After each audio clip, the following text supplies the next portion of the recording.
స్వామియే శరణమయ్యప్ప. పంపా నది, దక్షిణ భారత గంగా నది, ఎన్నో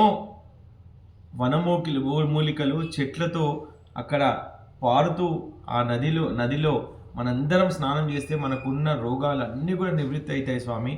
శబరిమలకు వెళ్ళే ప్రతి అయ్యప్ప స్వామికి కూడా నేను విజ్ఞప్తి చేస్తున్నాను స్వామి. మీరు పంపా నదిలో స్నానం చేసినప్పుడు అక్కడ వదలాల్సింది మన పాపాలు, అంటే మన చెడు వసనాలు వదలాలి స్వామి.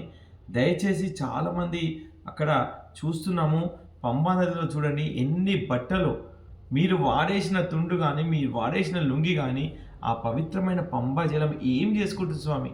ఒక్కసారి ఆలోచించండి గురుస్వాములారా. మీ సన్నిధానంలో ఉన్న ప్రతి అయ్యప్పకి చెప్పండి, పంబా నదిలో ఎట్టి పరిస్థితుల్లో కూడా మీ బట్టలు వేయరాదు. అక్కడ పవిత్రతను కాపాడాలి, పరిశుభ్రంగా. శబరిమల ప్రాంతాలు మనందరి బాధ్యత, పవిత్రంగా పరిశుభ్రంగా ఉంచుదాం. ప్రతి అయ్యప్ప కూడా, ఎవరైనా అయ్యప్పలు తెలియకుండా అందులో బట్టలు వేస్తే మాత్రం చెప్పండి. మనం పంబాలో వదిలాల్సింది మన చెడు గుణాలు, మన పాపాలు మాత్రమే, కానీ మనం వేసుకునే బట్టలు కాదయ్యప్ప. దయచేసి మీరు మీ ప్రాంతం నుంచి వెళ్ళి శబరిమల కొండకు వెళ్ళే ప్రతి దగ్గర కూడా మీరు శానిటరీ సిబ్బంది ఎవరో ఏదో చేస్తలేరు అనుకోకుండా మనం మాత్రం ఎక్కడ చెత్త వేయకుండా దయచేసి డస్ట్బిన్లను యూజ్ చేయండి.